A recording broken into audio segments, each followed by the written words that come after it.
Vaheguru Ji Ka Khalsa, Vaheguru Ji Ki Fateh.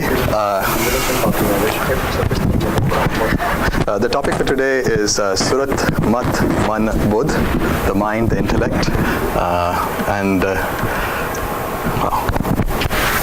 figure out how to get this down.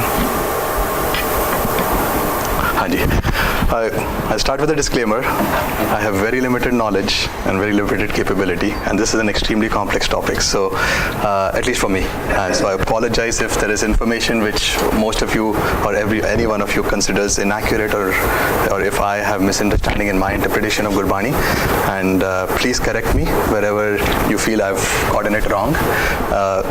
And I'm basically hoping that this is actually an interactive session where we learn from each other, or at least I will learn from you. That's a disclaimer for all of us. Definitely.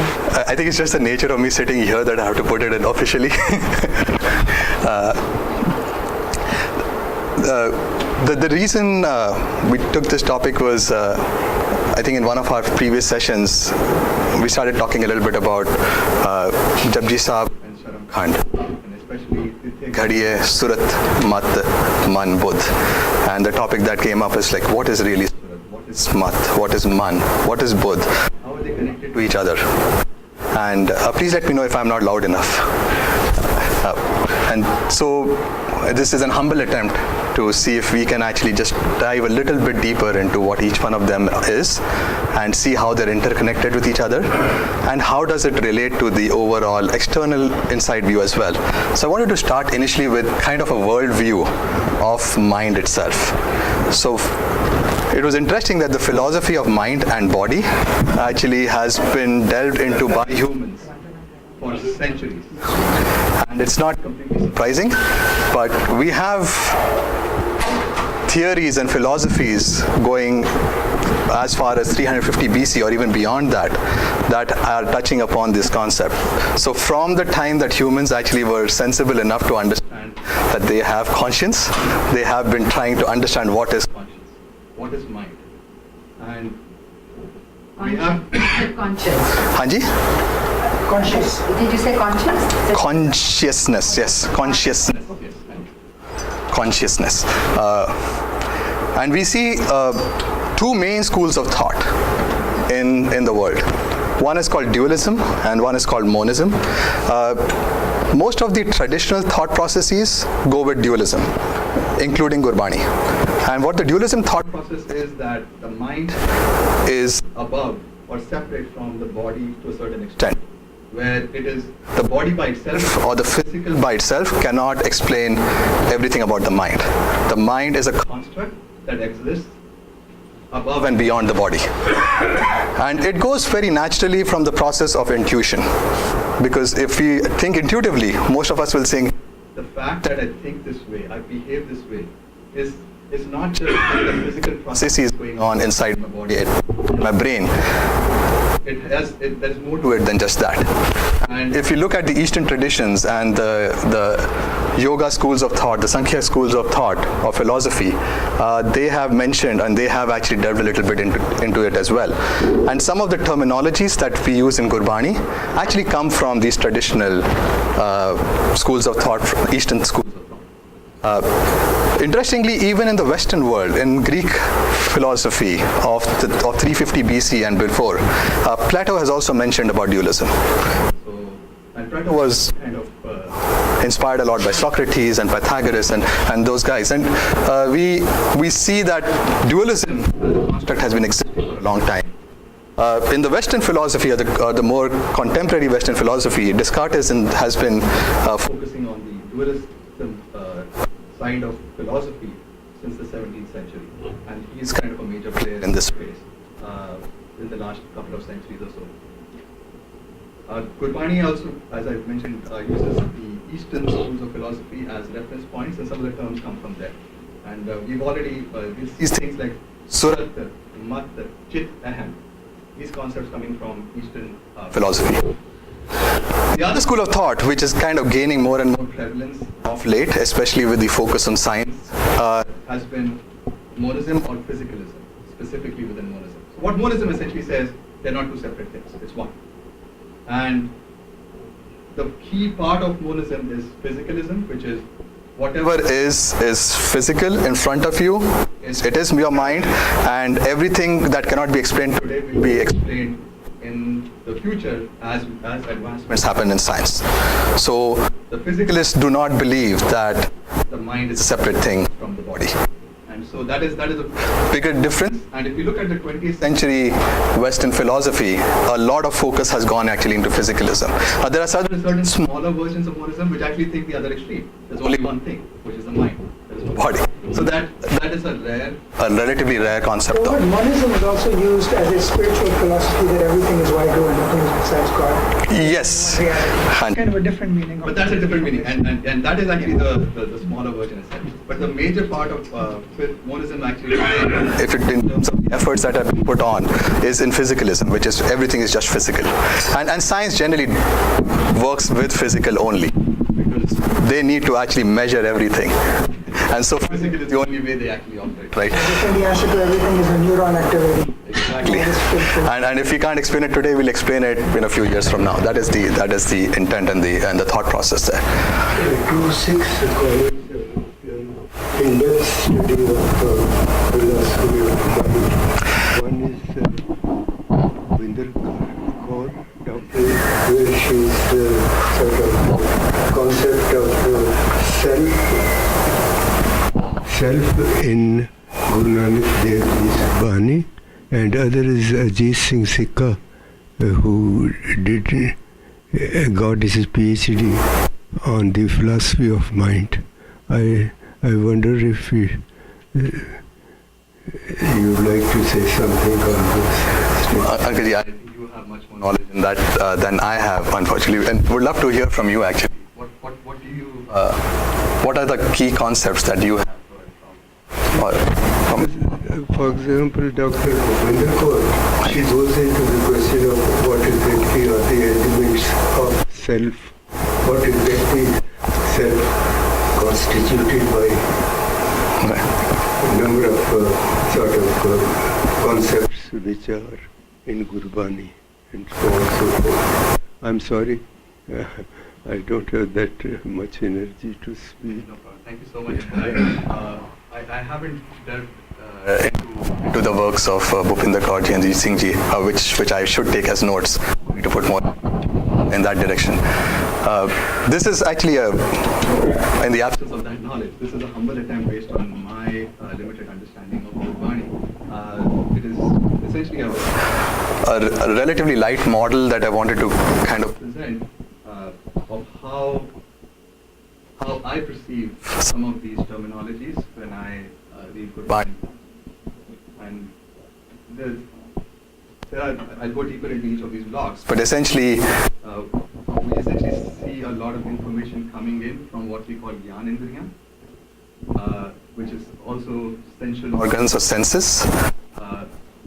Surat is awareness, and we've had a separate session around Surat. I'll touch a little bit about that, but there has been a separate class on Surat where we can get more information from. Mat, the way I understand, is essentially knowledge or a store of knowledge or philosophy. Man, which actually can sometimes also be used all-encompassing, but in this concept essentially contains the sense of self-withenness and antakaran, which is the subconscious. And Manji, that is man. And some of the key things that the man does is generates thoughts. Budh is what, and I'll go deeper into each one of them, but I'm just trying to kind of get the terminologies first.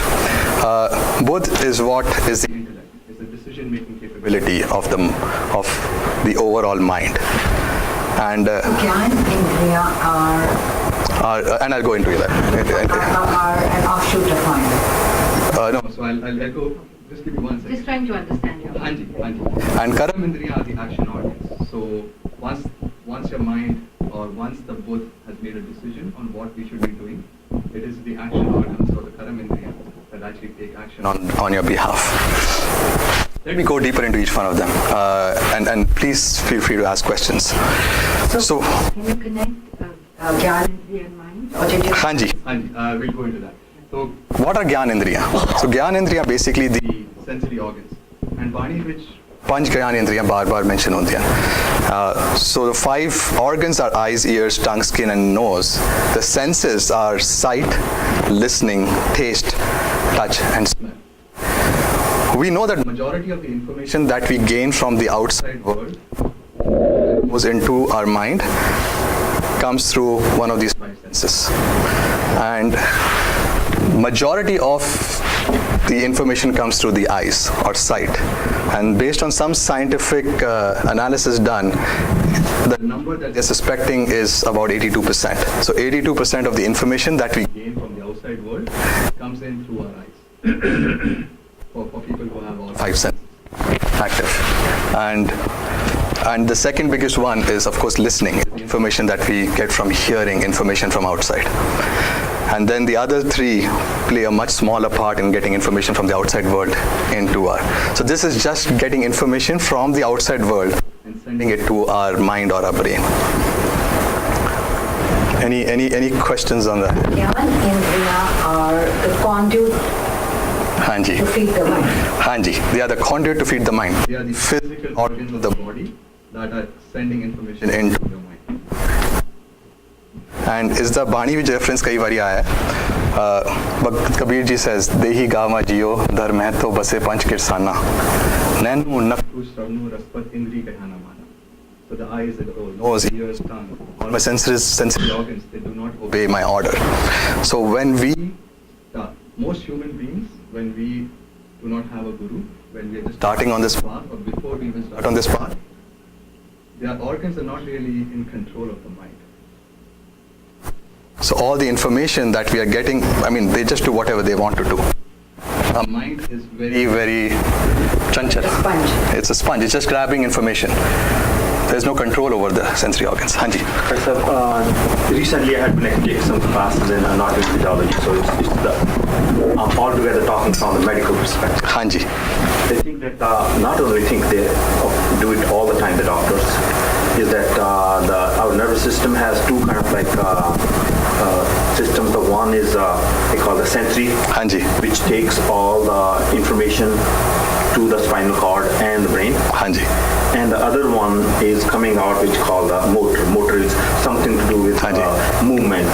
If there's some heat or there's a flame or something, the body needs to withdraw. Hanji. And if there's some pressure or something and all the pain and all that. So this is somehow we will actually have some implication of this thing. Hanji. Because eventually when we get into the meditation and all that, Hanji. you know, all these systems, they physically play the part, so that we got the sensory Hanji. senses going in and the motor activity coming out, means instructions. Hanji. Actually, it's a perspective, yeah. Hanji. It's a one-to-one mapping actually. So your sensory organs are your Gyan Indriya, and the motor organs are basically your Karam Indriya, which are the organs that are actually doing actions on your behalf.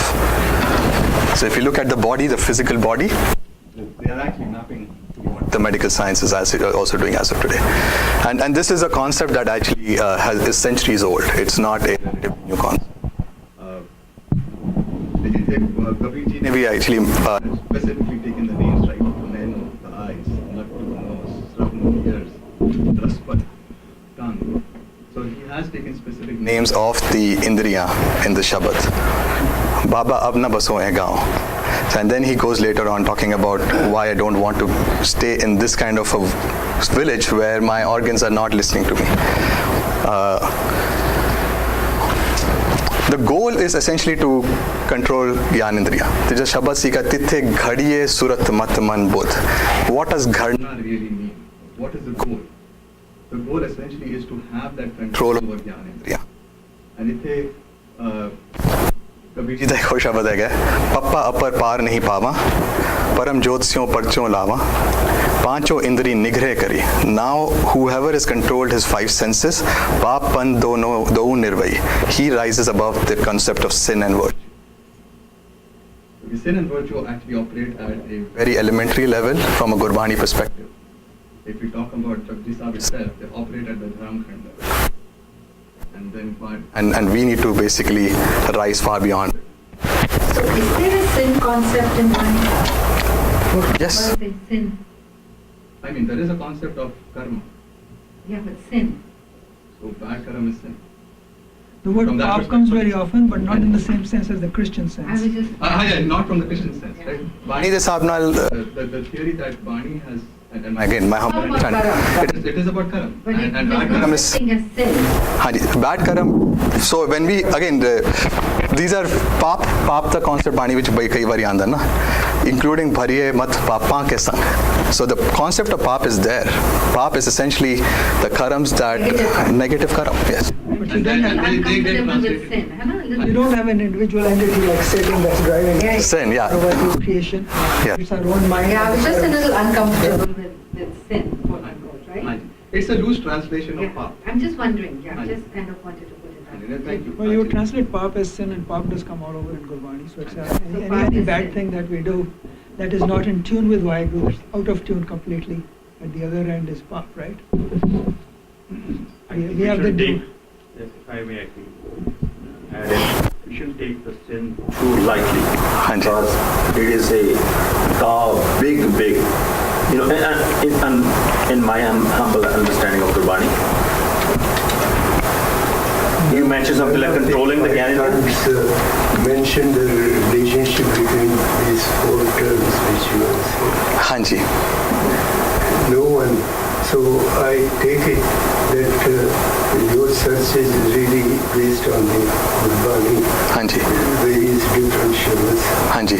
quoting either Kabirji or Hanji. Hanji. so that's going to be your approach. Hanji. Hanji. You mentioned something about controlling the Gyanendriya. And probably Gurbani, I'm sure that really emphasizes on this thing. In my humble opinion, it's not the Gyanendriya, I think it is really the interpretation that we provide to the information that the Gyanendriya they give. Of course, eyes I can't close, but how do I look with a lust? Or do I look with love? Means that interpretation is within the human control. It's not still within a human control, in a way that, you know, How we have been actually raised, how what where we are actually getting ingrained, where we are getting so-called programmed ourselves, right? So the Gurbani is really trying to program us in a certain way that we should be having a Puritan thoughts, Puritan way of life. So I don't think we're puritanical. That's a question of terminology. I Yeah. think he's meaning good, pure, I not Puritan. think our goal, and correct me again if I'm wrong, is to be neutral. I don't think you have to be neutral. You have to be positive. You Let have me to focus on the good and explain not what I the mean good. by that. So taking your example, eyes, right? Lust or love. Love is the essence of Bani and life and all of that. Love is not always possible, right? And love comes from a deep connection with the divine, because that's an attribute of the divine, right? Yes, that's So all. I think as humans, if we can not be swayed, right? And have that alignment that keeps us in balance. That's just what I was thinking. if I can actually kind of like, I'm not trying to contradict, but I'm just trying to give it a different perspective. Well, that's good to elaborate on that. And Kabirji and lots of Gurbani says it's the indris that have to be controlled, that are doing bad things. It's not the sense organs, it's our mind, part of our mind that responds to that. It does. It's the part of us that is driven by external things. And with the desires and the reactions to that is what they're talking about. when I Because say it. indris are But indris are neutral. Indris are indris. Right? Indris It's are our just mind that's driven they by are just, that. the sensors, so they are Exactly. kind of like monitoring something. Yeah. But how do we react to that? That's the part. That's that right. Yeah, so Gyanendri is used more than just the sense. Okay, can I sense. just It's used for let our- me just give you our an mind. analogy? That today when we have come to the Gurdwara, maybe 5,000 people may come. They all have different perspectives of the Gurdwara. Some people they just merely come to have a langar and enjoy and all that, some social reasons. Some people they just do the seva and all that. Some learn the this and the dwani and all that. So that based on that, what action people are performing, that's what they are going to reward it for. That's what we are trying. That's why we are here to get ourselves kind of like in a path which will be the most productive, will be most useful for us till eternity for the That long is run. their cycle. See, that is whatever they are doing, whatever Yeah, they right. are doing, whatever they are doing, right? But what I or this self needs to do is just kind of be an observer or be neutral and not judge this or that. Correct. Yes, yes. It's really simple that, go to the Lord and we become like Lord. परमात्मा वर्गे बन ਤੁਸੀਂ परमात्मा ਦੀ ਬਾਣੀ ਪੜੋਗੇ, परमात्मा ਦੀ ਬਾਣੀ ਸੁਣੋਗੇ, ਤੁਹਾਡੇ ਤੋਂ ਉਹਦਾ ਦਾ ਅਸਰ ਆਏਗਾ। ਜੇ ਤੁਸੀਂ ਜਿਹੜਾ ਹੈ ਕਿਸੇ ਹੋਰ ਗਰੁੱਪ ਜਾਓਗੇ ਤਾਂ ਉਸ ਦਾ ਅਸਰ ਆਏਗਾ।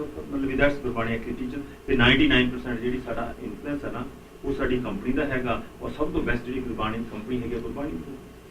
ਅਸੀਂ ਹੋਰ ਖੋਲਾਂਗੇ ਇਸ topic so we will open it up a little bit more because This is like a peeling an onion. So as we peel one and more, This thing will start getting clearer and clearer, and of course, I think a lot of these things will come again and again. And Vijay, I think you had a question. Yeah, I didn't have a question, but I was going to point out that perhaps we should not phrase these things in a good or bad terminology, because there is no such thing as good or bad. For example, one of the shabds goes like Aval Allah Noor Paya, Kudrat De Sab Bande, yeah. Right? Ek Noor De Sab Jag Upajaya, Kaun Bale Kaun. So that kind of re-describes it as when we create good and bad, we create a level system within us. But it is not. Totally agree with you. See, that's what happens. I think for me, Yes. the thing is to get away from judgment. If I can say something? Yeah. Gurbani does tell us not to be judgmental about other people. Don't look at somebody as good or bad. They're all part of, how Waheguru has made them part of Hukam. But it does tell us very much to be judgmental about ourselves. Discerning. For yourself, you have to have difference between good and bad, between We right have and to be wrong. So you can't say discerning. neutral. We don't have to be neutral. We in See, fact I'm should be. talking about observer. It was That's in why a I said different that. context, right? It was in response to. Don't be judgmental about others. Yes. But certainly we have to control our own mind. That's what that was all Yeah. about. We have to put Guru ourselves- Amar Das ji ne Guru Amar Das ji has actually asked. That's the hardest thing to do, actually. And Guru Amar Das ji has specifically told the Gyan Indriya to actually be in control. Let's go. Ye netro meryo, har tum mein jyot dhari, har bin avar na dekho koi. So he is actually pointing specifically and directly to the Gyan Indriya and asking them to get into control. Now, of course, it will be through the mind.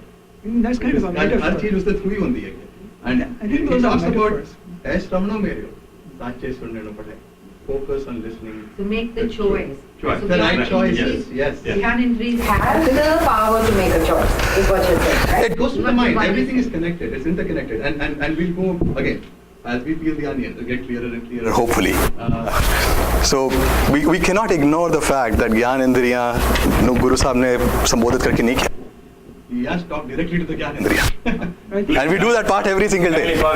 many I think times he's I just talking to the introduce the mind. subject. That's he's what talking to the discussion. mind he's talking through the mind he's not saying the eyes should do that. He says my mind should not use the eyes to do To that. do that. I should not, my mind should not let my ears listen to bad things. हाँ जी. So he's actually addressing the self, but in the context. In the context of the actual Gyan Indriya, yes.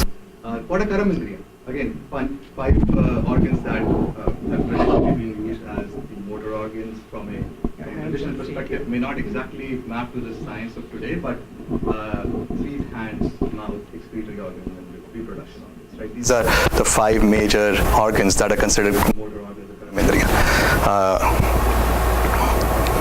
And Guru Sahib ने दोनों को combine करके भी शब्द आया body में पंचवान गुरु का शब्द रिद अंतर धारे पंच जनासियों संग निवारे 10 इंद्रिय कर राखे वास. Here he's talking about all the 10 indriya, Gyan Indriya and Karam Indriya. He's talking about 10 together combined. 10 इंद्रिय कर राखे वास Control all 10 of them. The ones that are coming in and the ones that are going out. Can you go one slide back? Sorry, I missed that. The 5 because they are such an important one. And this actually is also the same concept actually comes from yogic philosophy as well. A lot of these things can actually they go back centuries. They are, or I should say, millennia, and not just from the time. Guru Sahib Has not said I'm going to start from scratch and build a brand new philosophy. He has taken the concepts that or already existing. and built on that. And I'm going to touch a little bit more from my humble understanding. The main focus of Gurbani has always been on Sadguru and Naam. And on everything that we are doing, All the mandi organs, mandi gal kar rahe hain, organs di gal kar rahe hain. Guru Sahib is always going to try and and say, the way to actually convert them, to sculpt them. Ghariye. The way to Ghariye is Guru Ji Sangat. and Naam. That's it. They will all merge To that one philosophy. So when we say Tithai Ghariye Surat Mat Man, Budh, each one of them And we'll Go into Shabad. specifically for each one of them. We'll At the end of the day, talk about Sadguru, why it's so important to have a guru, a true guru, and and Naam is the only way to actually go that route. And so talking about good and bad, in the traditional Sense of good and bad, Gurbani talks about good and bad, It does talk about Karam, but at a very base level. And just Panch Khanda di kal karte na Guru Sahib, he talks about that at the level of Saram Khand. And he's like, the minute you go above that, that is like a mood topic, is a very low level topic. Now we talk about Naam. We talk about conversion from with the perspective of Naam. Karamin, you had a question? I'm done with that slide. Okay. You use the word sculpt again. I think in the modern day terminology and with the science and all that, probably I think the reprogramming the mind and all that, Hanji. that probably will be the much closer. Right. So it's again kind of Educational and getting trained and retrained, reprogrammed will be probably the closest one from these modern days. Please go on. And actually there is, Sir. if you look at the whole Shabad, right, Ghariye, and if you look at sculptures, is to take something which is really in a bad shape. Right? Take a block of clay, and have a shape. There is an analogy. Hanji. The synonym is Prashna, if you know. Right. And uston se jab ghar dego na, you give it beauty. And that's why it's a Saram Khand ki bani, roop. When you say the word roop, roop means beauty. It's like, how do you take something which is unsculpted and sculpt it to make it beautiful? And that is the state of our mind, Surat, Man, Budh, before we Enter the stage of Saram Khand, and when we actually go through the stage of Saram Khand, that is what happens to each one of them. Beautiful. I'm reminded of a line in Gurbani Hanji, which says, Rupi Bhukh na utre. Hanji, And what exactly is it? Sorry, Rupi Bhukh na utre, jab dekha dukh. Tanduk. जितने रस शरीर के तितने लगे Hanji. पैसा जाएगा रूपी भुख न उतरे जा देखा तै भुख जेते रस शरीर के तेते लगे दुख. This is comment on beauty. Hanji.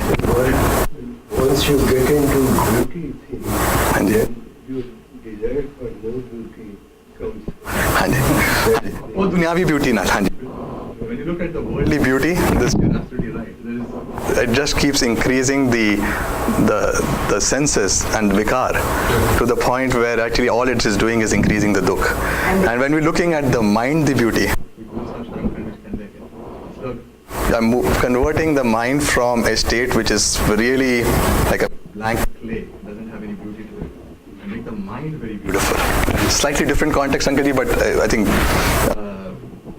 This is mind the beauty is what we're striving for, and the other beauty that you mentioned with the Shabad is what we want to avoid. Hanji, bilkul. Thank you. Also many other quotations where Gurbani talks about beauty in the context of it's all God's creation and it's beautiful.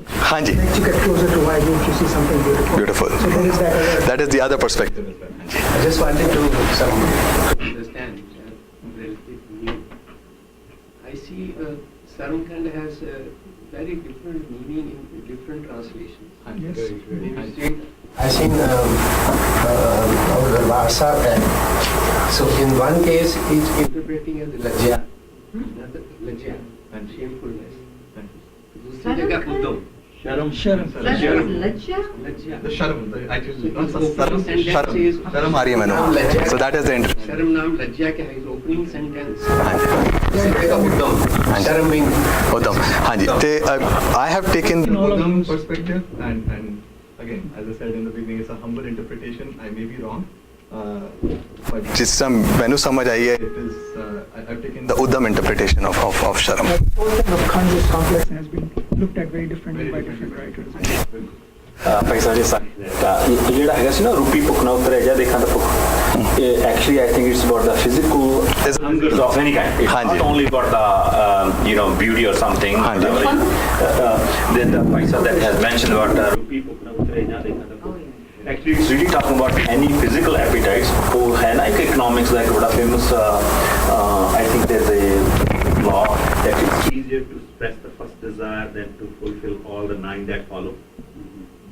Because the more we try to satisfy the physical hungers, the more they become prevalent. So that's what it is. Really, I think somehow it's coming. At a very mundane level, it's like not having that first chip. Right. Crack, because then you finish the whole bag. Exactly, yes. ये बाणी भी कहती है कृष्णा भूख न होते. Exactly, It is a yes. never ending. When they translate into English, it's something else. Humility. The meaning of Saram is translated as humility. You see, In some of the translations. And that's why I think most of these translations have to be seen in the larger context instead of just one word. ये पूरे गुरबाणी दा, पूरे शब्द दा, पूरे कई बार पूरे अंग दा किसी context में फिर तां जाके context समझ जाता है Then you have to come back. Is it one or the other? It is very hard if you just take one sentence. This brings me to the discipline of hermeneutics, हाँ जी, which is the theory of interpretation of हाँ जी, text. हाँ जी. I think that discipline hasn't very much developed in 6 scholars. I agree, Uncle ji. Yeah. It is.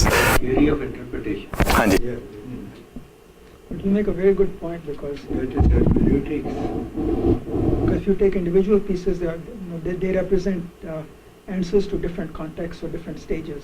But if you see all of Gurbani, then you get the constant message. And you get validation of is that the general meaning or is that only in that one context? Also, Gurbani uses different words, similar looking words in different contexts. And जब तक पूरा शब्द नहीं लोगे जिस तरह uncle ने कह रहे mention किया है, if you don't interpret it with the right framework, it is extremely hard to get the right meaning. Meaning can be reversed. Yes, absolutely. There is They do all the time. question, and that is that out of these 5 khands, only in 2 khands, that is Saram Khand की बाणी रूप हाँ जी, या कर्म कांड की वाणी जोर. जोर. हाँ जी, Kapoor Singh, IC's old one, he actually went into detailed analysis and he came to the conclusion that Jor is not a power, but it is Unity, union. I'm saying that. अच्छी union, union, Jodna. जोड़ना. Yeah, I've seen that also. That is Same thing as koi jan harsyon deve jo. Enlightenment. Yoga is all about Jod, right? जोड़ना. Koi jan harsyon deve jo, right? I mean, हाँ जी, बिल्कुल. होते लेकिन not trying to drive this too much.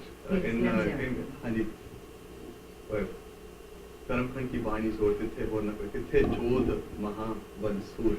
So there is a context around power as well. Power, yes. जोधे सूर्य महाबली ने भी कला करते हैं. And so it is we have to take again Nuance. Entire context and say is it? But it's definitely not physical power that Yeah. Guru Sahib is talking about over here. If there is power, it's a different type of power that he's talking about. Yeah, this whole section on Khand is very hard to understand because the Guru doesn't try to explain them. He gives a name and then he throws out a few little pointers here and there. हाँ जी, but वो पूरे पूरे जपजी साहब के context में लाने की कोशिश करिए ना. Yeah. And if you start mapping this on Saram Khand, you can map it to the body and Manne the body and map it. Manne सुरत हुए मन Buddha.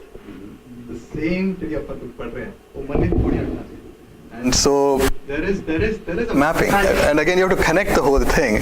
Going back to the theory of interpretation, if you don't, of the 32 steps, हाँ जी. no, it's the essence that brings it all together. हाँ जी. We have to go back. and actually 38th step is 38th step. जेड़ा है वो पंचखंडा दी actually example है. 38th step is actually the example given to explain the 5 khands, and again we'll go into it maybe in a separate conversation. Separate one on that. You should do that too. Surat भी actually I think we have Vichaar class which हो चुकी है पहले. I'll go through it at a very high level. Generally translated as consciousness or awareness. It is that part of your mind which is providing the awareness or the focus. And for people who try to meditate, I think they would realize that when you try to meditate, you're trying to focus your attention onto something, and then there's Something that is actually taking that attention away. And so the focus of the attention data to see Pareo, that is the Surat. the thing that you're trying to actually focus. That part of your mind is what's called Surat. Is my number interpretation. Hanji. Is it the active mind? Hanji? Call it the active mind? Yeah. Because there is. It's very hard to do an English translation, Yeah. unfortunately. I think A lot of these words, the problem we start facing is the word mind itself. If you look at the mind-body differentiation, mind itself encompasses everything. And it encompasses Man, Budh, Surat and Mat. So when we start, so again we have to be very cautious how we interpret some of these things in English. Another translation is here. So in the same way it is translated memory, mind, understanding and intelligence. Hanji. Oh, actually, that is kind of the model that I'm actually Trying to present as well. It actually looks at it that way. So Surat by itself, Guru Sahib कहते हैं एका सुरत जेते हैं जी. So as there is one kind of tying awareness across all of the life forms, not just humans actually. Ji is generally translated as all life forms. Surat vihuna koi na ki, and none of them are without a surat or an awareness. So Surat provides focus or dhyan. And if you look at the model, Surat can actually focus on different things. It can focus on the Gyan and Karamindriya. So Sadi Surat will be on Whatever I'm seeing at any point of time. But sometimes I'm driving, but mera, Dhyan kite ho raha hai. so the thing that is actually distracted is the Surat. Surat could be focused on Gyan and Karamindriya, Naam or Shabad, which is what Guru Sahib will ask us to do or asks us to do. It can actually be Very often distracted by the thoughts coming out of the Man. And You have succinctly described our thoughts. and actually three things, and I'll go a little bit deeper into that as well. Thoughts are the major things that come out of the Man. Man which, home bhi man which hondi hai, and we'll go through some shabads which actually go very specifically mention that. Hanji. And both is the analysis and decision making. So very often we take in all the information and we are actually trying to analyze it. So it is a Surat focusing on our intellect and trying to analyze the information. So Surat connection to the senses. ਤੇ ਗੁਰੂ ਨਾਨਕ ਦੇਵ ਜੀ ਨੇ ਸ਼ਬਦ ਵਿੱਚ ਕਿਹਾ ਹੋਇਆ ਹੈ ਅੱਖੀ ਦੇਖੇ ਜੇਵਾ ਬੋਲੇ ਕੰਨੀ ਸੁਰਤ ਸਮਾਏ. With their eyes they see, their tongues they speak, and the ears they are actually getting all the information. Surat. So goal for Surat from Gurbani's perspective is dhyan ਜਿਹੜਾ ਹੈਗਾ ਬਾਹਰੋਂ ਗਿਆਨ ਇੰਦਰੀਆਂ ਤੋਂ ਲੈ ਕੇ ਅੰਦਰ ਲੈ ਕੇ. So the goal for Surat specifically is to remove the focus from outside and get it inside towards now. And इतने शब्द विच आंदा कर्म होवे सदगुरु मिलाए सेवा सो शब्द चित लाए. Center your awareness or seva self service and focus your consciousness on the word of the Shabad. Surat no Shabad te focus karo. Focus your awareness towards the Shabad. And then home maar sada sukh paya.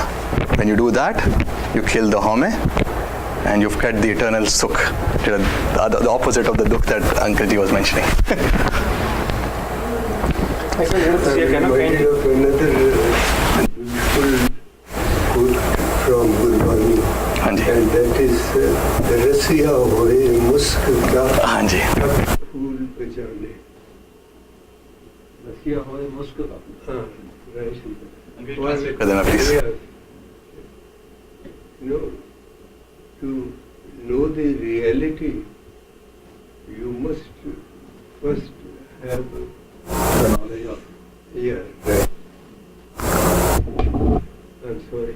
And so I'll for a second I'll actually go back to the model again, just to now that we've gone through a couple of the senses.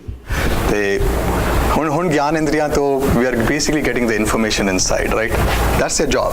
They are going to absorb information. They do give this information to the Surat, the awareness. The Surat can take this information, they mat which store kar dendi hai ye. It can just take this information as is and store it in the mat. These are our experiences. Hanji? Memory is the mark. Mat is the memory, the knowledge. Information and knowledge stored. Think of it like the hard disk and your RAM of your computer. That is one of the interpretations. A light interpretation if you want to do an analogy, but it is your store of the information, your philosophy. So, and we'll go a little bit more into mat later on, but Surat is taking this information and it is passing it to the mind. Your mind is actually taking this information as well, and that's why I'm storing it in your antahkaran or your subconscious. It gets stored in the subconscious and it gets stored in your mind. Hanji. Is knowledge base exactly fundamentally? For mat? Hanji, mat, Knowledge base. Knowledge base and philosophy. I'll go a little bit deeper Into that. Hanji. There's lots of Gurmat and Sumat. So there's, Hanji. Oh, yes. There is Sumat. that's not just memory, that's other memory. Hanji, it's more than just memory. It's more than just memory. It's more than much. It's also the philosophy, the knowledge. Exactly. The philosophy and the knowledge. Data versus information, right? Hanji, bilkul. It's data versus information. Yes. I just wanted To bring back, just to focus back on the Surat. And this time, we go through each of these terminologies, I think hopefully it will get opened up a little bit more and hopefully backed by Gurbani. So focus again, Surat se abhi focus on Shabad and Naam. That is the goal for the Surat as well. Surat Ghariye, what does it mean? Karam hove Sadguru milaye, seva Surat Shabad chit laye, and then hame mar sada sukh paya, maya moh chukavadiya. We just covered that. Again, now that this is the Man. Man is constantly generating thoughts. That is the part of your mind that is constantly generating thoughts. And Guru Sahib ne marke man mein chitwo chitwani. It could be good thoughts or bad thoughts. And here he's basically saying within my mind, I think thoughts of always rising early and making the effort. So man mein chitwo chitwani udam karo ut neet. Har kirtan ka aharo, har devo nanak ke meet. And so the thing that I wanted to focus on was that it is the mind, the man, which is actually generating the thought.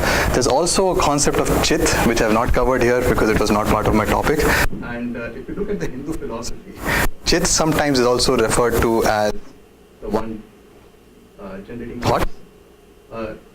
Some of the Hindu philosophers actually say that Chit is the overall mind and the mind-body connection. So man is just that portion which is generating the thoughts, and Chit is the actual overall thing, which includes the mat, which includes the Surat, which includes the Budh. So that is one interpretation, and again, not trying to get too deep into some of these subtleties because then we can get confused. That's not our goal. We are not trying to do a PhD on that. The goal is to actually take this information so that we can interpret Gurbani better, and then so that we can focus better. This is such a beautiful, complex, multi-layered stuff. And you go on, you need to copy it anyway. And it's like a million shades of white, right? So this man when you're saying is the one creating the thought, but when you're also saying man to Jyotu and Avna Milkoshan. So in that context, then God and man is the same, shall we say? And he's the one who's creating the thought in a way. Kind of. View it in that format. So, Good was separate me from him. Because what he's saying, right? Mantu Jyotu, Jyotu God. Hanji. So Mantu Jyot Sarup, again a humble interpretation. Context, man is soul. One is often soul also. The soul is God. Some places. Just connect the one in embodied soul there in that respect. I'm going to jump a little bit ahead. I'm sorry about that. Thank you. Also the purified mind too. And Purified mind. Awakened mind. Awakened mind. Hanji. So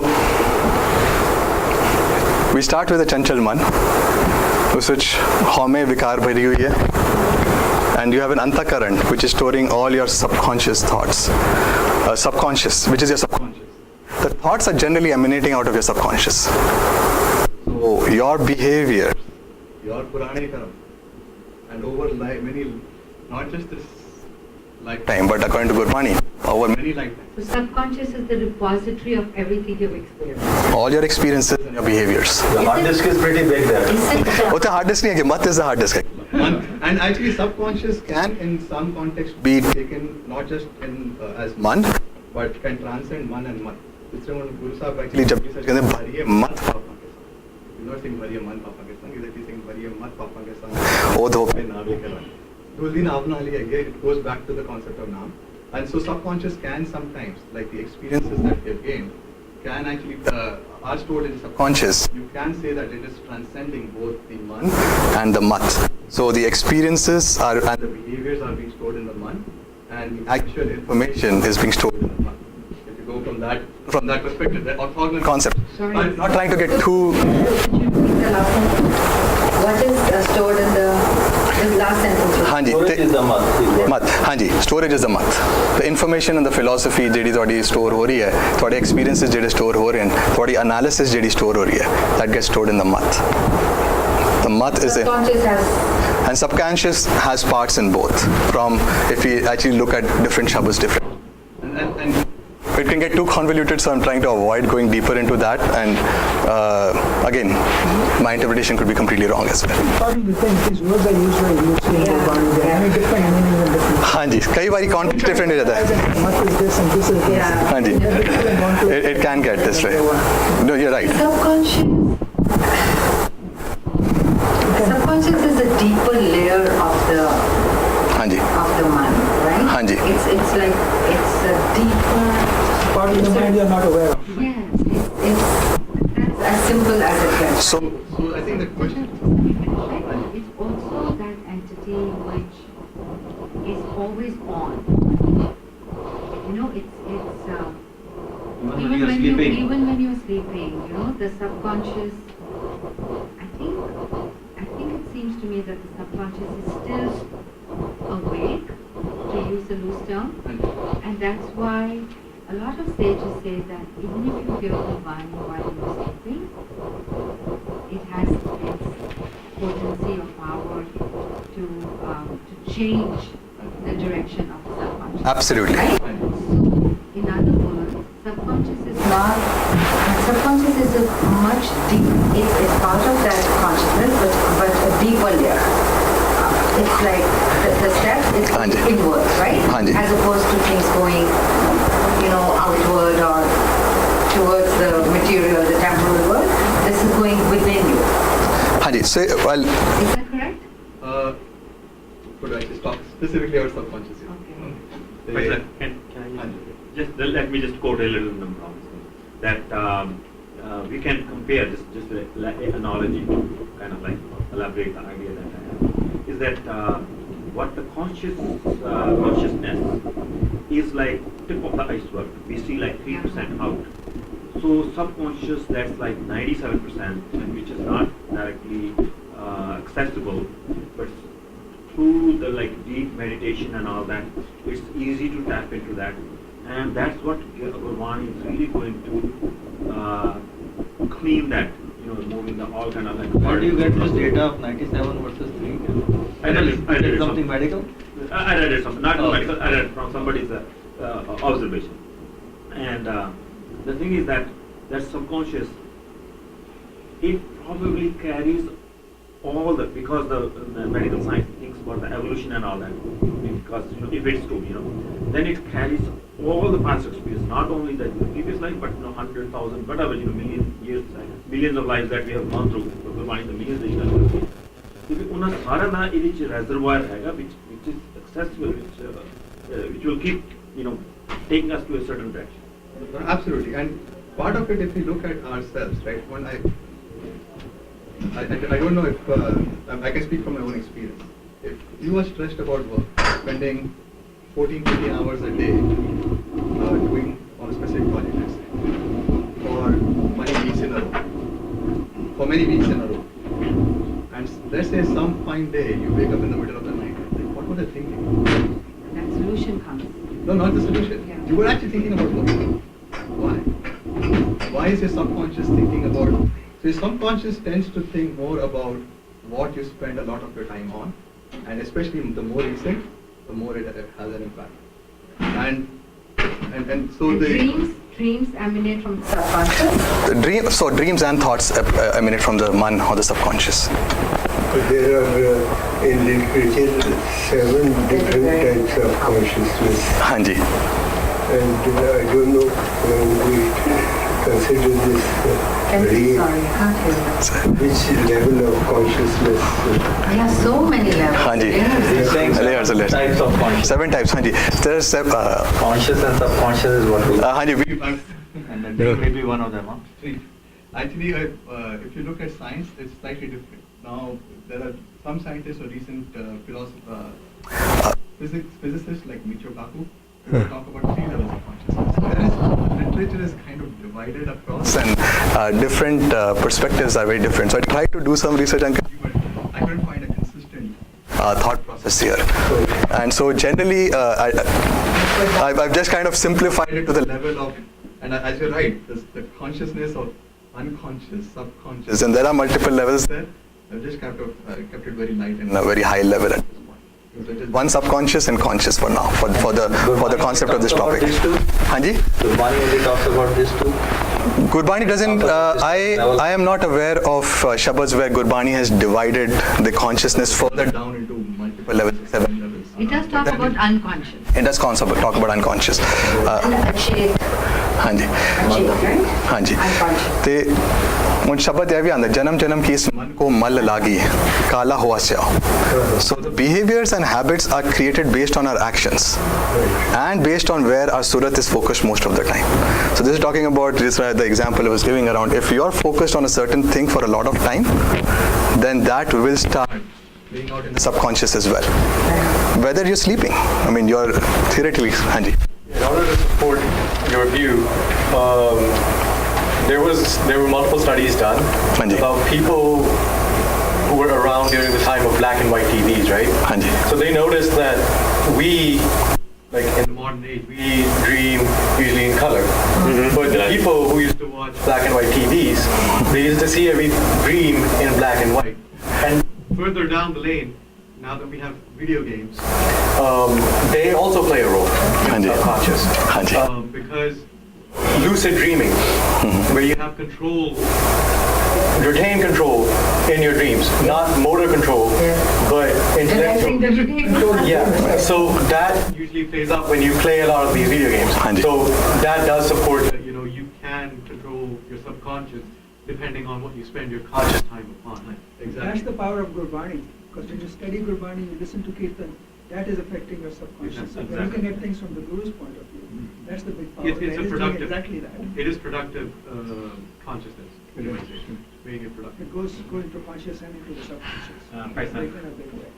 One comment on that, 7 different kinds of subconsciousness. In fact, my humble observation, I wouldn't say that, call it a pseudoscience, that there's a thing called that in the earth there are different layers, where the deposits are. There was some term it has just escaped my mind. Is that different layers that stratifications and all that, Sediments? Huh? Different layers. Sediments and all that, exactly like that. If you actually go in this thing, geological, right. Yeah. So it's like that. Maybe that there are like different layers and all that underneath. The deeper you go, the further you go, then all these. They eventually with the grace of the Gurbani, that all starts kind of like melting out and all start cleaning up all that. So it's not only 7; it may be infinite or something as long as we had been existing. So when we do classification, we can classify based on any perspective we take. And it's 7 is also an so arbitrary limited number. to our worldly knowledge, right? I mean, Right. it's We are not trying to use the worldly knowledge to understand the so difficult to. But Guru Sahib ne agar, so he's not just talking about this lifetime, but he's talking about that our subconscious is actually reflecting behaviors of multiple lifetimes. Janam janam ki is man ko mal lagi. He's Here you are interpreting the man as subconscious. so this is the subconscious part of the man. Yes. So as I mean, if I go back to my diagram, Why would you do that? make subconscious part of the mind. No. Yeah. Why should we hear one subconscious? Why does it have to be subconscious? It could be the mind, as you know it, right? no, so Mind connects the impression, right? Hanji. So it could be. So that is the subconscious. Consciously aware of, you can call it the subconscious, right? Oh, I see. Hanji, nee. Something there, but you're not aware of it. So the bench when you say The mind is actually taking the impression impressions. I'm actually interpreting the subconscious as the one that is taking the impressions. And उस context में अगर लगे the man ko man lagi is the subconscious is actually the one which is gathering the dirt over lifetimes. And khanli dhoti ujli na hovai jeso dhovan japa. So it cannot be washed just by watching. Going back to even Japji Saheb di Vivi podi hai bhariye mat papa ke sang wo dhope na ave kara. You can wash it with But here it actually is kind of like indicating that this cloth has been soiled for hundreds of times. That's what it means. Yes. That's why I can't speak one uniquely. hundreds is a very small number, I guess. I just want to raise the last point.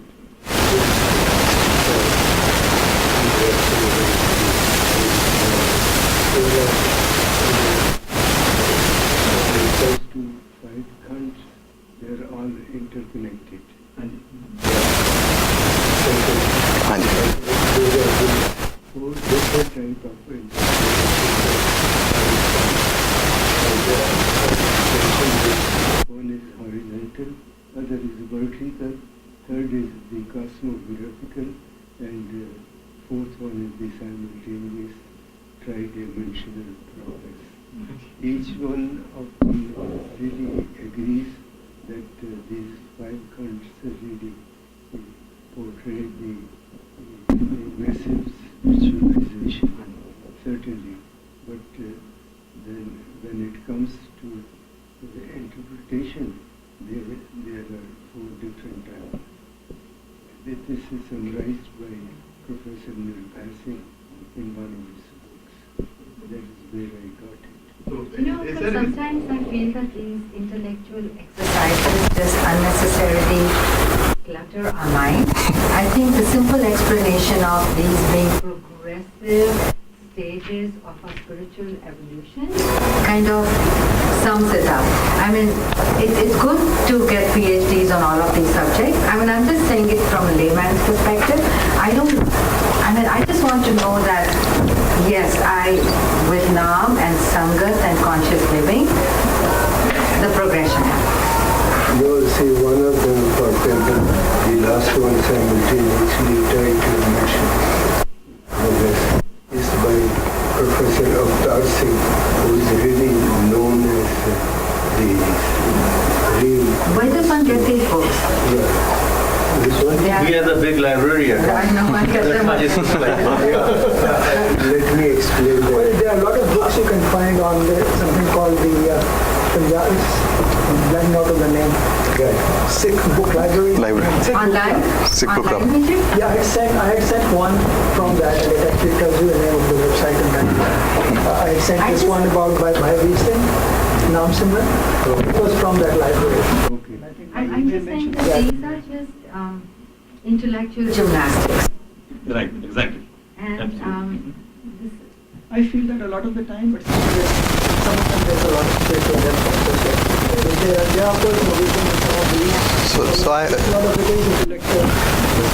So I won't dismiss it completely. no, I'm just saying from the layman's person, I just want to understand and then try to do it. I think it's enough to understand that this is a progression, spiritual The key is if one of this book is helping you understand is better, faster, would be better. Put it that way. Sorry? If this one of those books can help you understand better and faster. No, it And has some of them may be good, some of No, them no, may it not has be. its place. Yeah, it has its place. What I'm saying. Yeah, and it's, scholarly investigation is very important. I'm not dismissing it at all, but I'm just saying for, anyway. We got the message, yeah, I think it's good. Like everything else, it's a balancing Yeah. act. Is the Vichaar भी काम नहीं करना क्योंकि ज्ञान खंड is actually one of the stages. Yeah. So you need the ज्ञान को. What exactly is the purpose of Vichaar? And exactly. why are we even doing? This, but then the other extreme is they इतने ही रुक गए. Actually, Then There's a problem too. Which is what happens most of the time. time. Sikhism is that it's mainly the theological projection which has sort of caught our imagination. हाँ जी. Budh Singh is another philosopher among Sikhs whose books are, whose approaches are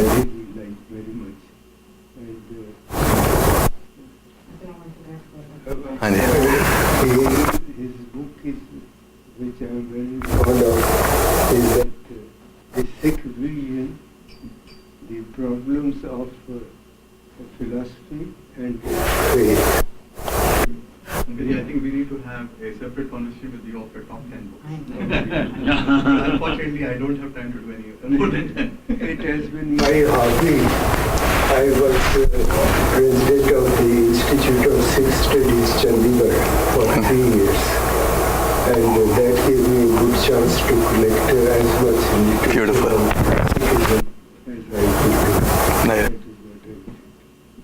That is what is sustaining me, my life.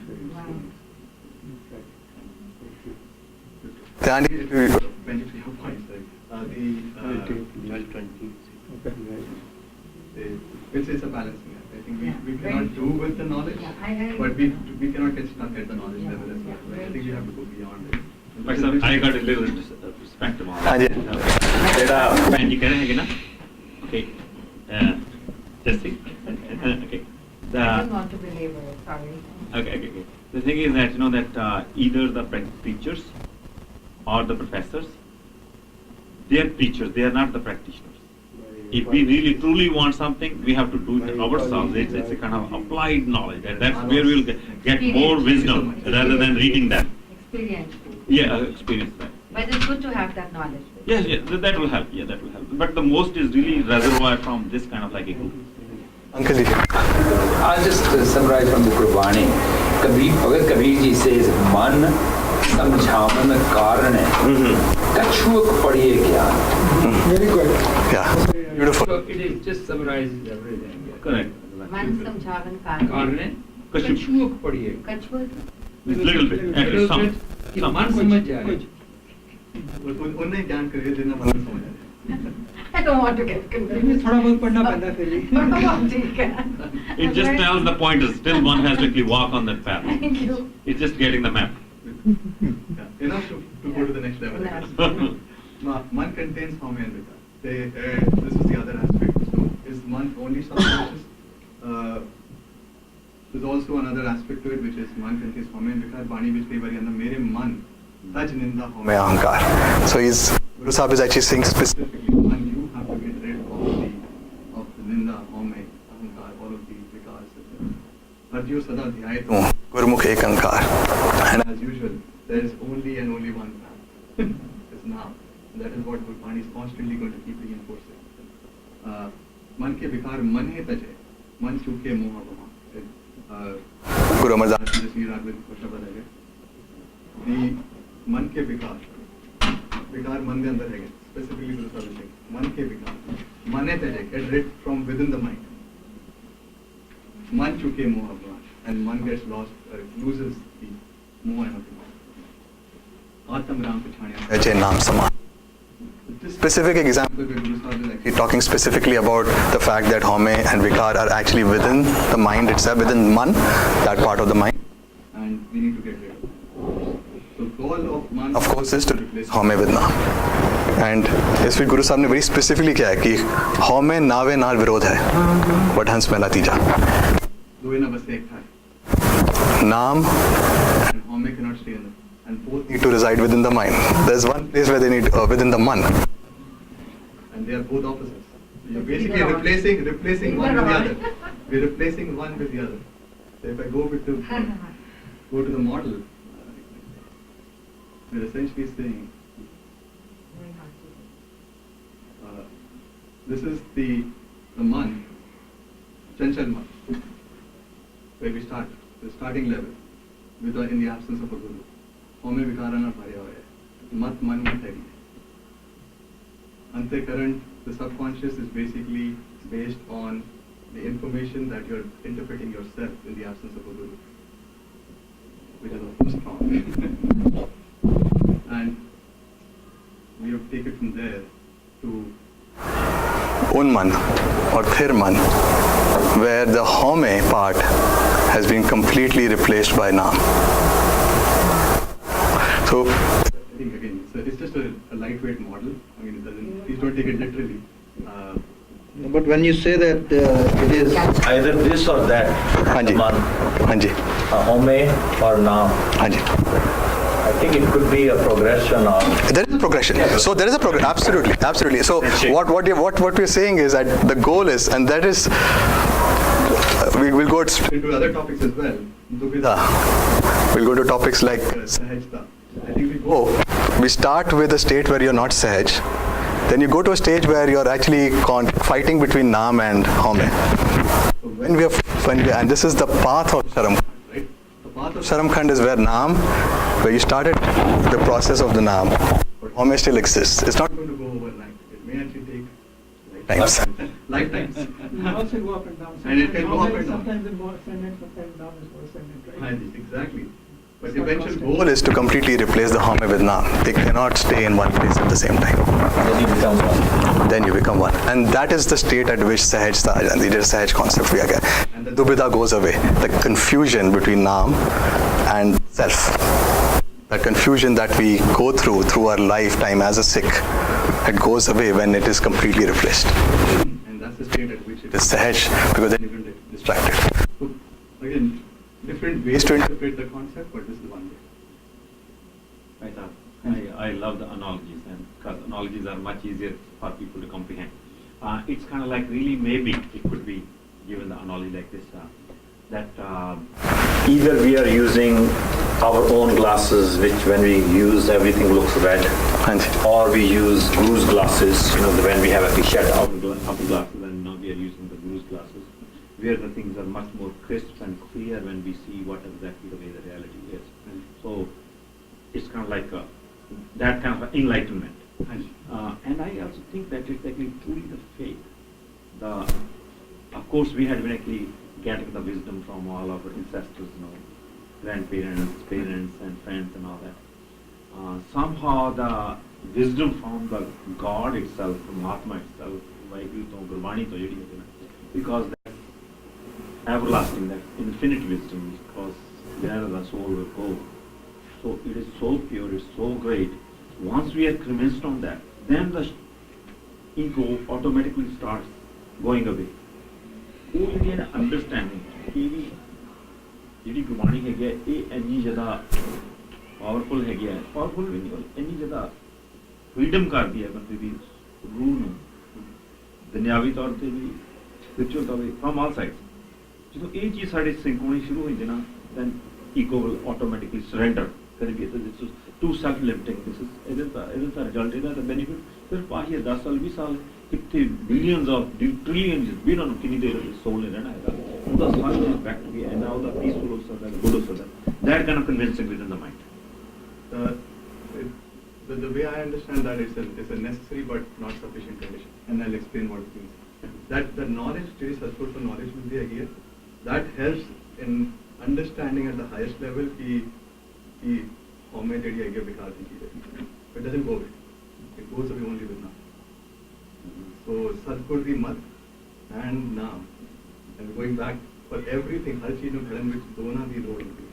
You need the gyan of the Satguru, but just with the level of gyan, you are actually just operating at the gyan Khand level. You need to go with the Naam as well. That's the next level. The Naam to bigger nahi hona, jani nahi. And again, Practice and experience. I'd like to quote a shabad which says, "Home dil rog hai, daru bhi ismai." So daru over there is actually a reference not to alcohol, but it's referencing medicine for the cure. So that kind of ties in that you need, because we are not pure, right? We as Sikhs, we're not pure. Only the Guru was perfect. So the way that Guru Sahib has given us is, if not even for like others, first you need to start on this path for curing yourself.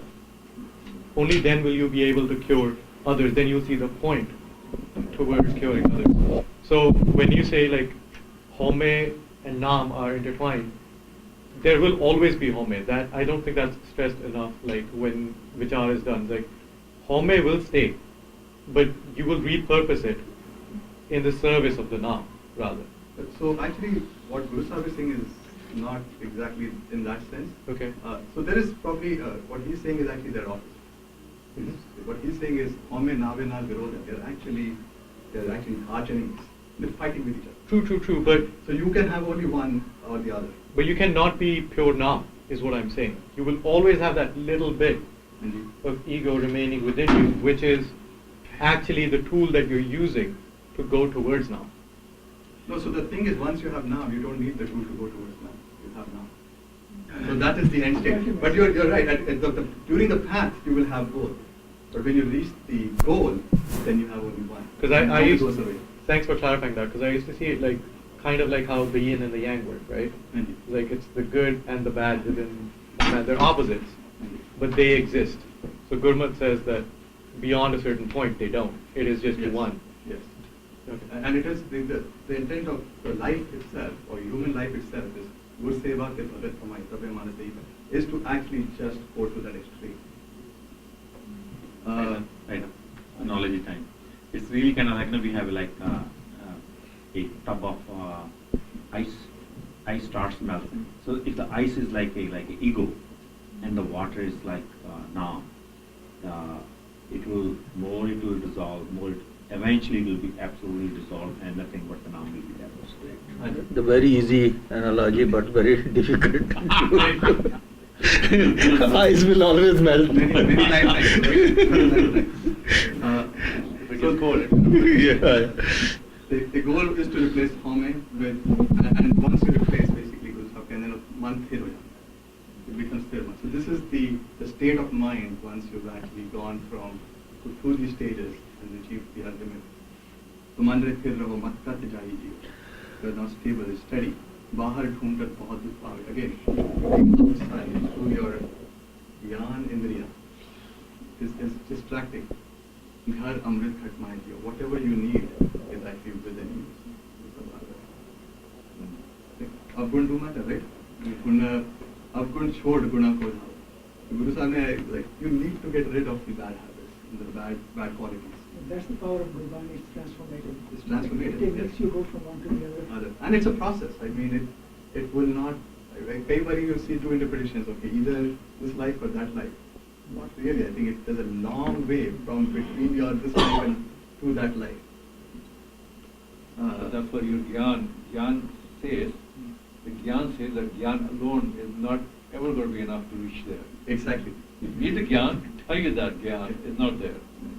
And Ankar ne actually what is the language? So at the Saram Khand and Gyan Khand level, our language, the words that come out of our mouth, can express it.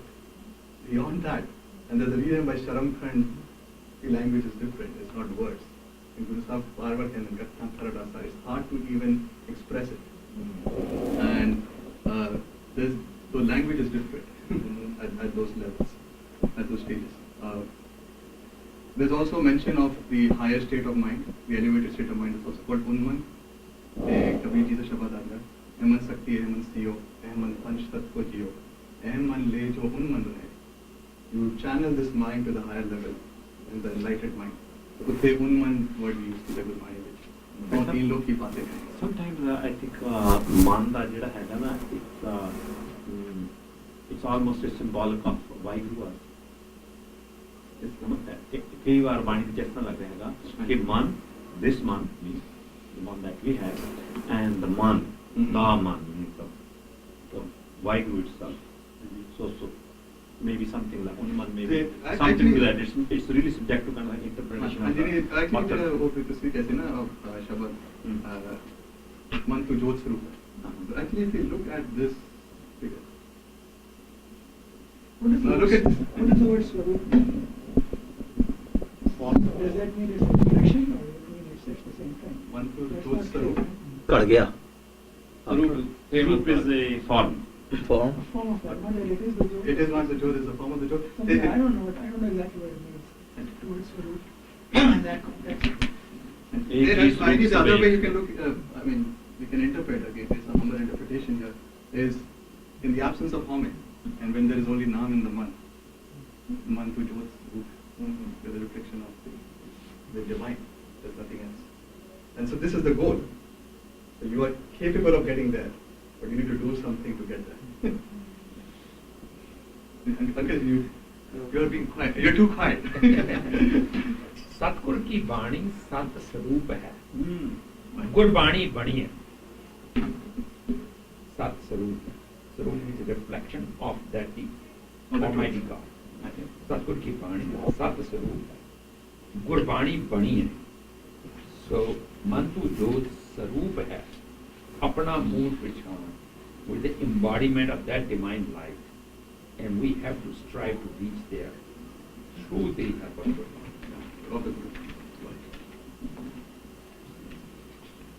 Again, we've covered this a little bit, just go a little bit deeper into Mat. And it was hard to kind of figure out how to sequence them because they're so interconnected. When you're talking about Man, we talk about Mat, we talk about Surat. So I've taken a random sequence and let me know if that was wrong. So Mat is information, it's experiences, it's knowledge stored within us. Also interpreted as philosophy in some sense. कई बार इसमें गुरुजी मत है, साकत मत है, योग मत. So the terminology is you have philosophies or schools of thought is also an interpretation of mat. Within the concept of the mind, it is the area of mind or the part of the mind that stores the information, the knowledge, the philosophy. And most of the knowledge does come from observing the external world that gets interpreted by our egotistical intellect. So our Budh, when we do not have the luxury of a guru, when we are interpreting information using our own senses, our own Budh, aham Budh, which is also I'll cover it later, we actually create our own philosophy. And because in the absence of a guru, we don't even know what is the right path. We don't know the concept of now. We actually create our own philosophy in our mind. This is the right way to operate. This is what I understand as man. Apne man ko jedi mat banai. Apni philosophy. That's thought process. Is that? But it's also called kumat. Kumat. Kumat is also the wrong. Galat Gurbani शब्द आंदा है कुमत भी गुरमत भी आंदा है कुमत भी आंदा है मनमत भी आंदा है only some lucky ones get access to a Sadguru or true Guru and who inspires this divine mat and that mat is called Gurmat ਤੇ ਜਿਹੜਾ ਉਹ ਗੁਰਮਤ ਤੇ ਰਾਹ ਤੇ ਚੱਲਦਾ ਹੈ Guru is giving them the path of Naam and that path is a different path from the rest of the world it's also called Nirala. Kindly correcting this because it's the two biggest subject that I'm just touching. And that as if everybody is destined for the salvation or mukti in this very world, in this very life. India who बहुत बड़ा पापी है means of course we have historical examples जिस तरह किसी से कौटारा कृष्ण हाँ ऐसा हैगा मतलब भी हर कोई बंदा एक ही जन्म दे विच मुक्त हो सकता है इज दैट करेक्ट मैं इस बारे सर्टेन नहीं है मैं हो सकता है अभी उनके गुरु साहब ने करके दिखाया है but is everyone going to happen no guru sahib di bakshish again that concept also comes a lot in the mind I mean science will probably call it random luck everybody will talk it guru di bakshish a different way of interpreting it is not guaranteed that everyone is going to get the blessings of the true Guru. And the vast majority actually do not. I think that's so I mean the fact that we are actually sitting in this room is a massive blessing. It's a massive blessing. Gurbani Sahib is a huge blessing. We are in that extremely small percentage of people in the world who actually have access to this information. And then not many do. The only inspiration to pay attention. And inspiration. Also the true what they call Swarg, how you say this is the true Swarg in the universe. Swarg, yes. And this right now, and it is the only true year. Satsanga. You get Satsanga. Everything else is whatever.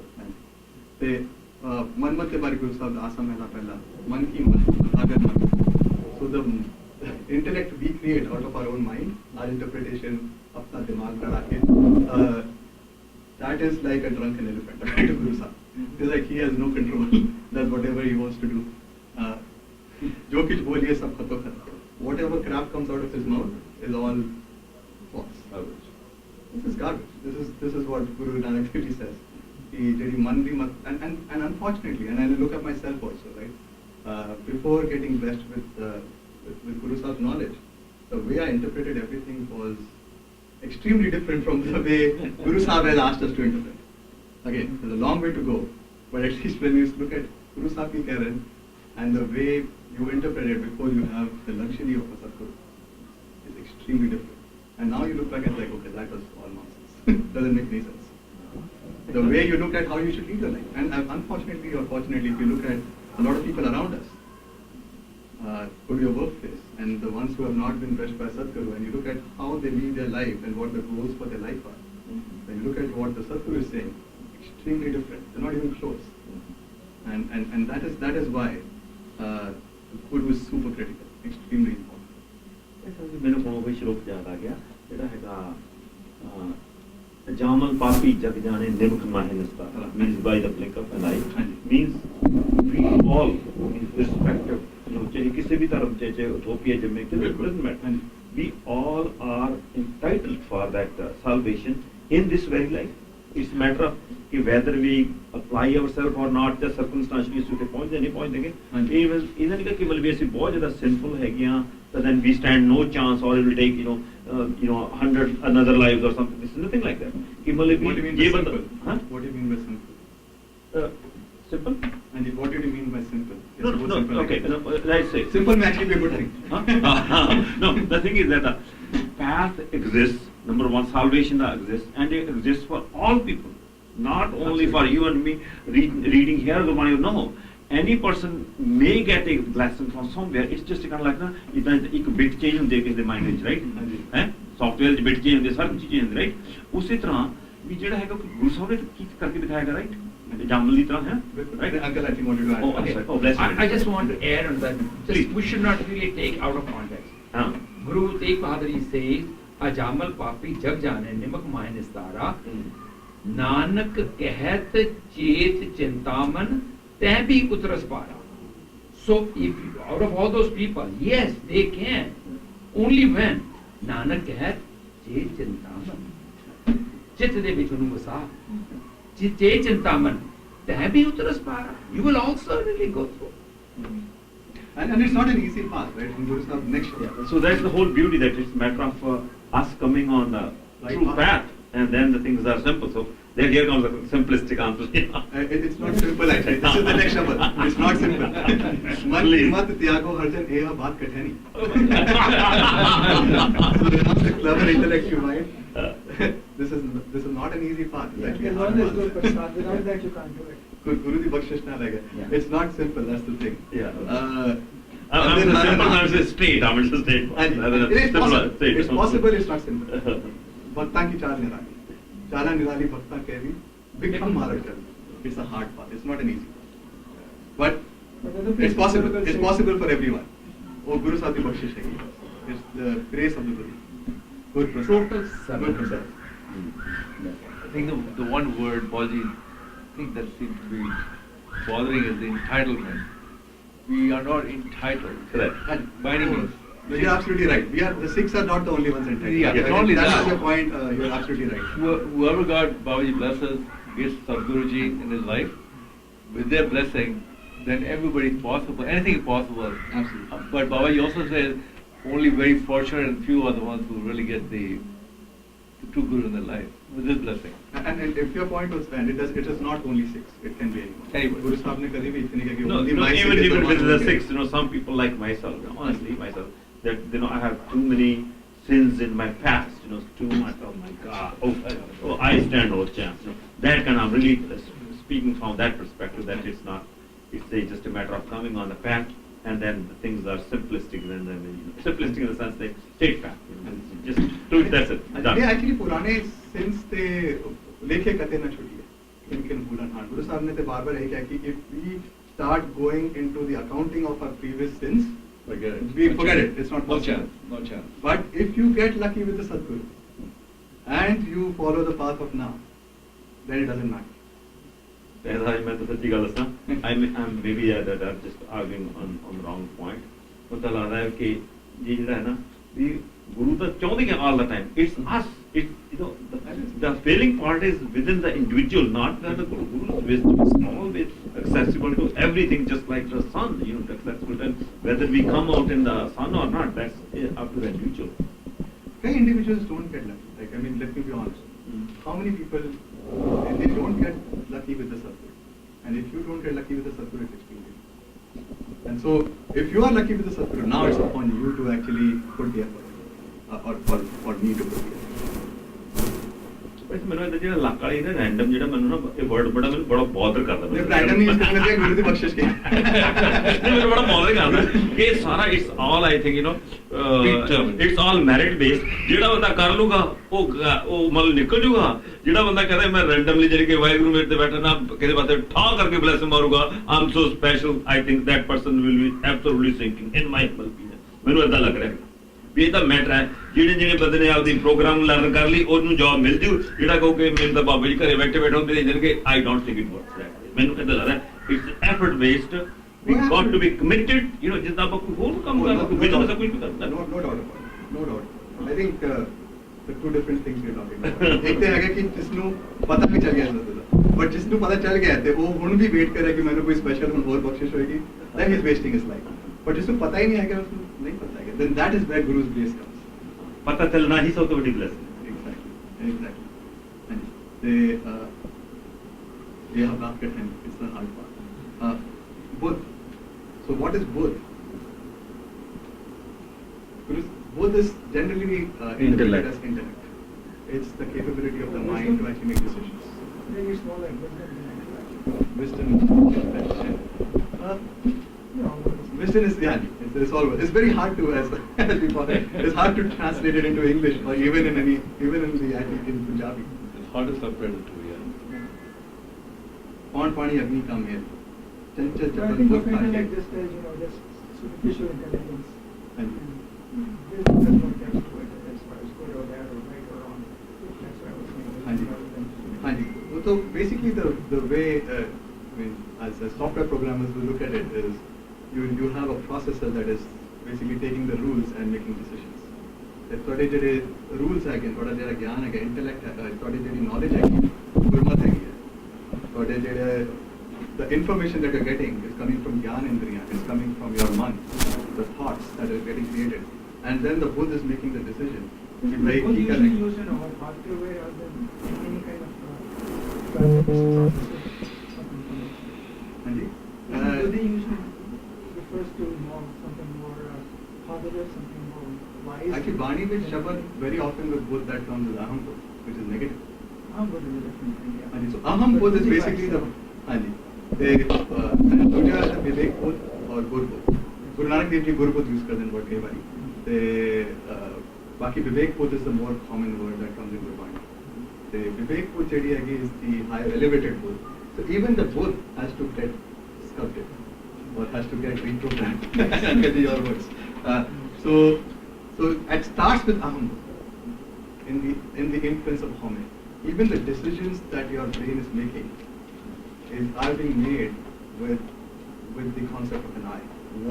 How does this decision help you? Not is this the right decision according to my Guru? Big difference. And that's why aham bodh, egotistical intellect idea. It is making decisions based on home or the sense of I. So when it takes in different kinds of information, it is trying to make a decision as to how this decision is going to help the individual, the I that exists. Myself, if I may, can a little bit stretch this idea, and just one more analogy. Just like in the in the modern time, we use in the programming or the artificial intelligence, so that there's a data and a certain conclusions are drawn, then it kind of like the system will give answers based on that. As the more information, more wisdom comes, then it will start improving upon itself. So then with each new experience, even the system or the machine will start becoming wiser and more intelligent. Maybe it's the same kind of thing with us too. That more we go on the path of the Guru, that more we are shying away from the sin or the bad parts, and more we are focusing on cleaning up our whether you call the disk or whatever, or storage or the memory, and then the cleaner we get and more vivek we get, I think. Until we become really as close as to the God or the God itself. I mean, talking about both, absolutely. And talking about both actually being the cause of karam or the actions. Guru Sahib especially the chanchal chapal budh ka khel. The body is actually, the action organs are actually the plaything of the budh. The intellect is the one that makes the decision and causes all the actions. And when the budh is aham budh, Guru Sahib ke andar shabad aake tere bola naam tha, avar che karan karav no tin mein bahut jam tha. Age shabad ka Guru Sahib ke andar aham budh karam kamavne. Te aham budh de na karam kamayega. Kriya balu nir. Then you are basically creating a house of sand which will get destroyed. All those actions are useless. Can you go back to the chanchal budh here or something? Chanchal chapal budh ka khel. Can you interpret on that? Because I got some feedback on that. Say that again. Chanchal chapal budh ka khel. So the body is the plaything of the budh, the intellect. So Yes. the intellect is the one which is driving the body. Analogy from the medical sciences that they think that for every motion, whatever we do, there's the equivalent emotion, means everything gets stored. Yes. Suppose that that I had been doing some kind of research on the domestic violence or on the war zones, when people get traumatic injuries and all that in their mental injuries, so that whatever they experience in the body, it also gets stored into the mind. Absolutely. So the same thing here too, that it's So not this is only different actually. purification of the mind, we got to actually work equivalently on the body also. That's my humble opinion. Very much, very much. In fact, it may be easier to purify the body so that it will be faster to purify the mind. That's kind of like my theory. I don't know whether it stands, whether it holds true or not. Okay. If you look at the model, actually, please. there are two different things. So aham budh is basically taking in thoughts that are coming through your mind, right? Surat ne grass ki the, the thoughts create hue. It is taking the information coming from your mind, and it's trying to make a decision. The decision causes actions. The actions could be mental actions or physical actions. You may actually use your karam indriya and do actions, or you may just actually think in your mind. I really feel like reading that there. You may not take an action for it, but there was an action that your mind took for it. The physical organs did not. The karams that get created, if you actually take whatever actions you take, they actually go back as habits or sanskar or behaviors, back into your antakaran or your mind. This is what I think you're talking about. So every action that your body is taking is actually having, and that's why good habits are critical according to Guruji, right? The more, if you don't have good habits, this is not a path, easy path to follow. So behaviors have to be very positive. So karam pe bahut dhyan dena, because your karam are actually changing your subconscious or your mind. Okay. Yeah, I think we have to learn from Gurbani what it says rather than taking the analogy and from outside. Bhagat Ravidas says that पढ़िए गुनिए नाम सब सुनिए अनुभव पाओ न पर से. We can read, we can understand, we can attend all these seminars. पढ़िए गुनिए नाम सब सुनिए अनुभव पाओ न पर से. Bhagat Ravidas says experience. Why we cannot do the experience? They says पढ़िए गुनिए नाम सब सुनिए अनुभव पाओ न पर से. लोहा कंचन कोई कैसे जो पार से न पर से. How this matter will turn to gold unless it touches the philosopher's stone of Paras. We could be sitting right next to Gurbani, we may be hearing Gurbani all the time, but the Gurbani, we don't follow it.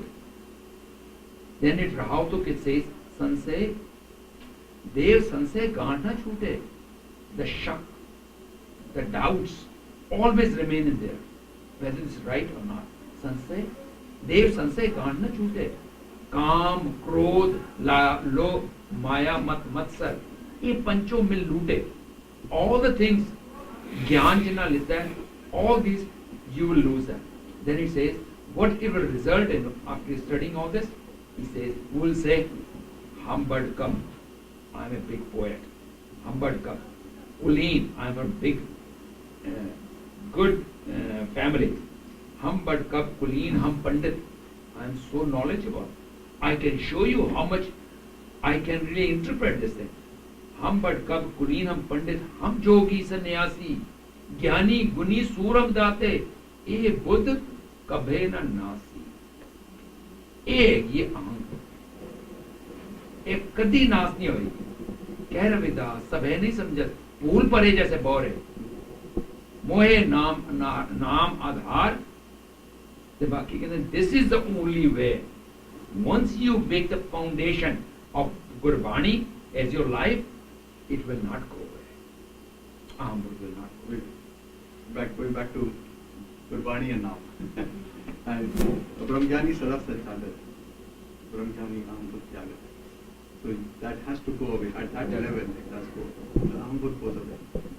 Gurmukh Gyan Vivek Budh Hoye. Gurmukh is blessed with spiritual wisdom and Vivek Budh. Elevated Budh.